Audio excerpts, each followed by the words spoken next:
Hello. I know. At this point I would say I promise I'm okay, but I don't think I can make that promise. I do realise that this is like my third, maybe fourth video in a row where I'm either in dress, pyjamas, some sort of comfy clothes, blanket, just not presentable. Like if you look at my videos last year from when I started to get into booktube, and I had like a different shirt every video, makeup, washed my hair for every video. Can you imagine the effort? God. Whereas now this is what happens when you're doing 2 videos a week and you're also in the middle of just questioning everything about your prospects, you know? I feel like I'm in an Austen novel, you know, where it's like, I don't have any prospects and no suitors and I don't have any education. That's sort of how I feel, although I do have a degree, it's just fucking useless. So that's where we're at. So hence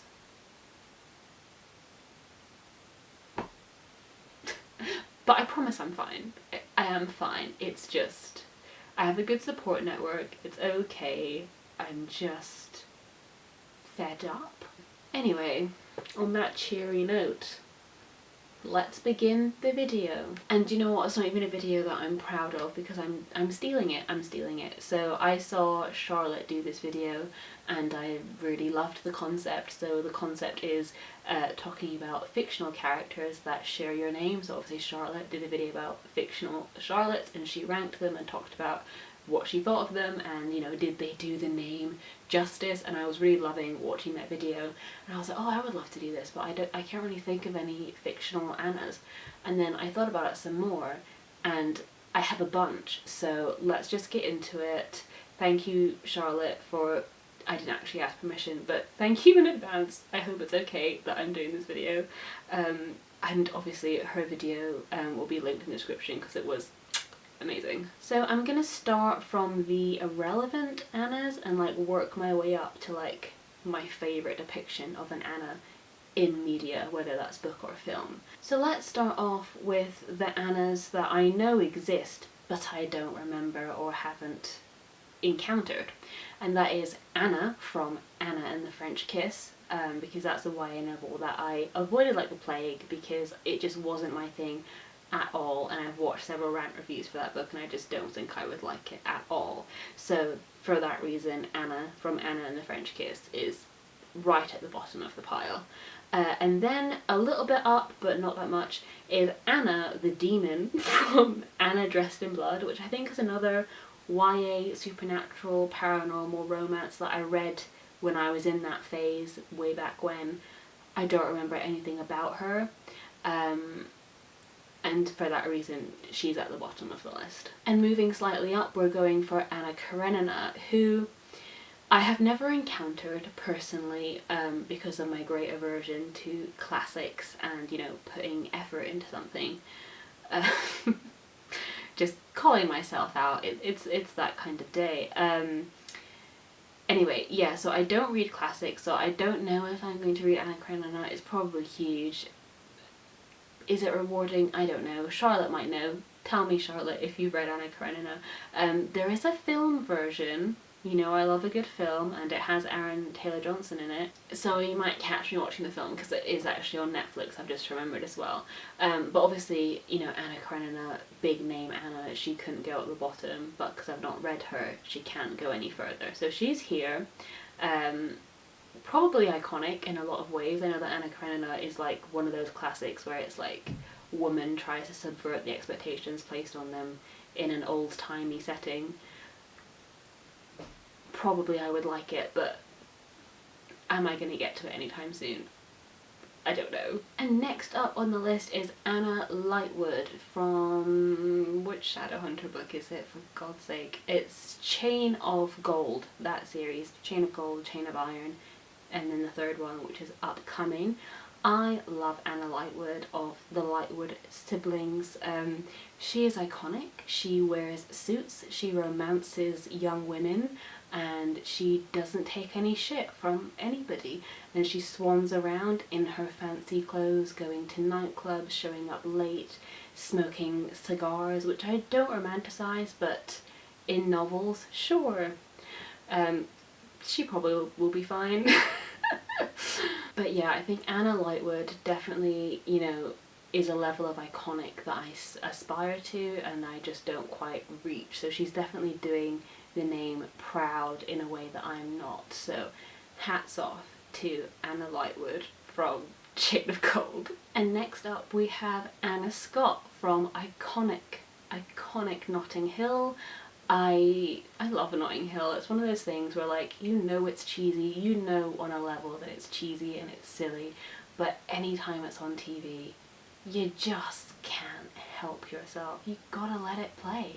It's Julia Roberts, it's Hugh Grant, the little bookshop. You just have to watch it. And Julia Roberts plays Anna Scott, who is this famous actress who stumbles upon Hugh Grant in a little bookshop in Notting Hill and they fall in love. I mean, what can we say about Anna Scott? She is beautiful, she's charming in that big smiley American way. She just is living her best life, swanning around, wearing amazing outfits, meeting Hugh Grant, shooting movies. I mean, yeah, she's a good one. She's a good representation of the name Anna, and hopefully one day I will also be swanning around film sets in London. That would be nice. And next up we have potentially the most famous version of portrayal of the name Anna, and that is Anna from Frozen. Who obviously is very well known across the world, and I don't have time for any Frozen slander in the comments. I really enjoy Frozen. I remember me and B cut school to watch Frozen one afternoon, and it was glorious because there were no children there because it was during the daytime, during school time, and I loved it. I love the music, I love Idina Menzel, iconic Queen, who, if you don't know, was Elphaba in the original Broadway cast recording of Wicked, and I love Wicked. It's one of my favourite musicals of all time. So it was really, yeah, Frozen would have had to be catastrophically bad for me not to like it. I was just built to like it. I love fairy tales, I love the Snow Queen, I love Disney, the design, the animation, the songs, the musicals, I love Wicked.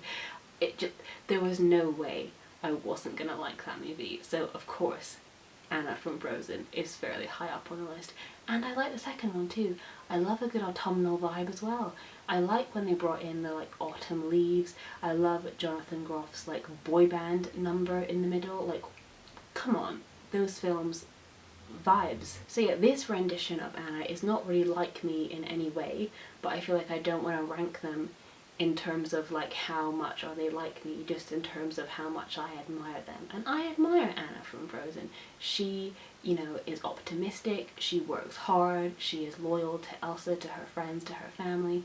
She is a good egg and she's trying her best. So props to her, and she has a beautiful singing voice. And she's also voiced by Kristen Bell, who voices Gossip Girl. So honestly, iconic in every way. And the next Anna that we have on the list is a fairly recent discovery in the universe of Anna, the Anna cinematic fictional universe, and that is Anna from the film When Marnie Was There by Studio Ghibli, which I literally watched today. And so I was a bit shook because I'd already planned this video, and I was like, oh hello, I can add you in.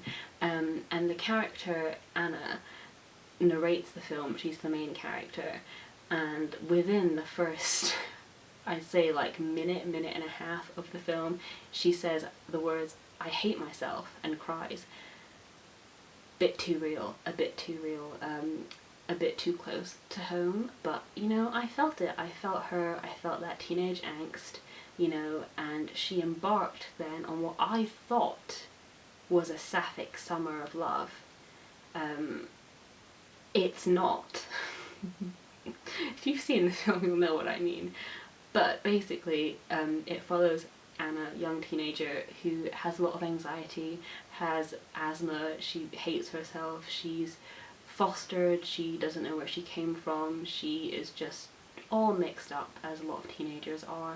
So she goes to spend the summer in the countryside, in nature, with I think an aunt and uncle, or like a friend of the family or something like that. And then she discovers this beautiful house on a lake, and the lake is sort of very mysterious, and the tide comes in and out at mysterious times, and she keeps falling asleep and waking up, and you don't really know what's real. And then she sees this girl in the house, and then they become friends over the course of this summer, and it's unclear whether this girl is a figment of Anna's imagination, or if it's a ghost, or it's like a real person, like what's going on. And it just has those like magical, whimsical Ghibli vibes that we've all come to know and love. And I think it's a beautiful addition in the Ghibli oeuvre, but it's like not a favourite one. And I did think it was going to be sapphic for like the huge majority of the film, and then it's not, and you'll see why if you watch it, and that just undermined it quite a lot for me, the ending. But the Anna in it, still a good version of her, you know. We love a bit of teen angst, we love a bit of relatability, and we love gorgeous animation. So for that reason, she is very high up on this list of fictional Annas. And now we're getting to the good stuff. We have Anna from Pen 15, which, when I tell you that watching Pen 15 was a religious experience, like, you know I love the coming of age genre, that is my jam. And Pen 15 follows these two best friends, Anna and Maya, as they start 8th grade, I believe, so they're 13. But what makes it just so iconic and so refreshing from any other take on the genre is that Anna and Maya are played by two 30-year-old women who are dressed as 13-year-olds, and they talk like 13-year-olds. And it just looks ridiculous. Like, you see these 30-year-old women like lusting over like teenage boys, and that sounds, I know what it sounds like. It sounds like it would be no, like red flag. It doesn't sound like it would be funny, but it's such an innocent show, and it's such a fun show, and it just knows what it's setting out to do. And that like tool of using older actors just makes it just absurd, and I think it just perfectly captures like the stupidity and the surrealism of like growing up as a young girl, and it's just ridiculous, and I love it so much. And watching that with B, who I grew up with in our teen years, we had every awkward moment under the sun. It was honestly just revelatory, and the fact that one of the characters was called Anna was just the cherry on top of a very magical cake. So if you haven't watched Pen 15 yet, please do. Like, within 5 minutes of episode 1, it burrowed its way into my heart, and I love it. To be honest, Anna from Pen 15 could be number 1. I don't know why it's 3rd, but please just watch Pen 15 if you haven't already. It's normally available on Now TV in the UK, but sometimes it just comes on and off as and when, so keep an eye out for it if you have Now TV, or if it's on DVD or whatever, because it is just one of my favourite things to ever be done in the coming of age genre. I think it's wonderful. And we're getting very close to the top. Number 2, my number 2 spot is filled by Anna Coleman from Freaky Friday, the version with Lindsay Lohan and Jamie Lee Curtis. This film was my whole personality when I was a kid. I loved it so much, and I think the fact that her name was Anna definitely helped that a lot, because I loved Lindsay Lohan. I mean, what an icon of the early 2000s, like, just unmatched.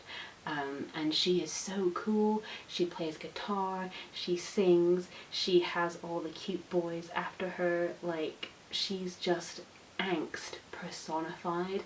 She yelled and she stomped, and like whenever I had a tantrum when I was a kid, like I felt like I was channeling her in like a cool way, and just I wanted to be her so badly. And also Jamie Lee Curtis's performance in that film is so iconic, and it's obviously like when they because it's Freaky Friday, they switch bodies, so it's like the character of Anna inside her mother, played by Jamie Lee Curtis, and so that performance is also one of my favourite things ever, and I just love that character so much, and the movie is just wonderful, it's wholesome, it just holds up for me. I don't know if I watched it for the first time as a 23-year-old, having never watched it before, if I would find it so incredible, but it was formative for me, and I think those performances are just so good.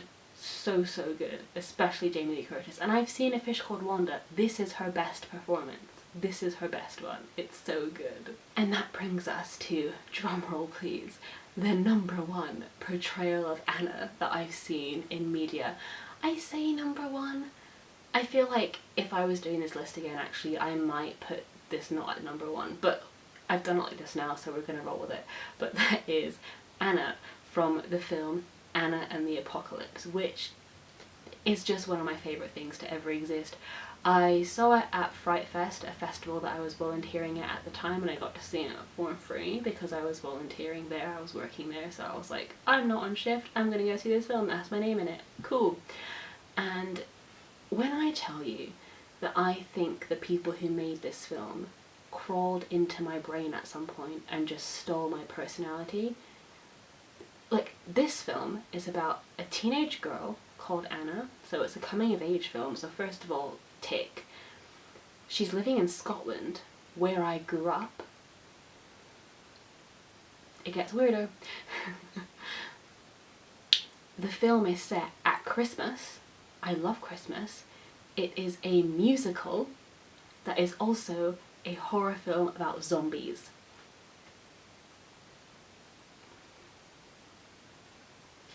Could you tailor make a film that was more me? It was honestly quite terrifying. It's a musical and all of the songs bang. It has zombies in it, it has horror, it has blood, it has big sparkly musical numbers as well, and it's also set in Scotland as well, and her name is also Anna. It's genuinely quite terrifying that this film exists, because baffling, just baffling. But seeing this in the cinema was honestly such a trip, but it was so much fun. And I have a lot of friends that are into musical theatre that don't know this film very much. Obviously it's not a theatre production, so like, yeah, you wouldn't have heard of it if you hadn't seen the film. But please watch the film and listen to the soundtrack, which is on Spotify, because the songs are so good, and it is so silly, and it is so fun, and it is just such a good time. And it just blends together these genres seamlessly. Coming of age, a musical, dance numbers, horror, zombies, Christmas time. It's honestly just completely unhinged in all of the best ways. And more people need to know about it, because it's just so good. It's just so good. And that's why I put it at #1, because I feel like it was such an exposing experience, me watching this film, being like, it's me. I just felt like I had to have the #1 spot, because it's me. It's quite scary. So yeah, those are all of the fictional Annas that I have encountered in my reading and watching journey. There are definitely more that I either haven't heard about or have forgotten about. Let's be honest, my memory not great. So if there are any sacrilegious omissions from this, omissions? Is that the word? Omissions. Pesky O. Omissions from this list, please leave them in the comments. I would love to hear from you, and also tell me who your favourite fictional character is that shares your name. I would love to know. Thank you so much for watching this video, and don't forget to check out Charlotte's version of this video, which I absolutely love. I'll link it below. It's so good, and I will see you soon with another video. Soon. Bye.